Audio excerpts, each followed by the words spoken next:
Okay, day 58 of the Cutting Kilos project. Dalawang araw na lang bago yung ating weight check. Andito tayo ngayon sa kalsada papuntang Santo Tomas, if I'm not mistaken. Ang goal natin ay umakyat hanggang dun sa pinakataas, kahit hanggang dun sa La Presa man lang. Ewan ko kung familiar sa new generation yung La Presa. Hindi talaga nakakasawa yung view dito. Midway, actually hindi pa nga eh. Pero yung view dito ang ganda, hindi nakakasawa. Pakita ko lang saglit sa inyo.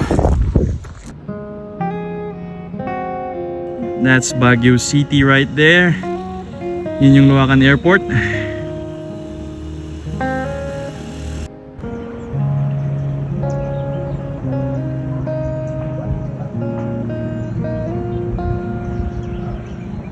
Back to the grind. I'll see you guys later. Bye-bye.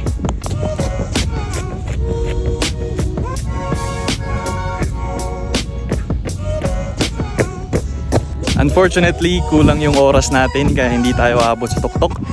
Dito lang muna tayo. Almost midway, I think. Medyo baba na tayo kasi kailangan na natin mag-work. I'll see you guys on the next one.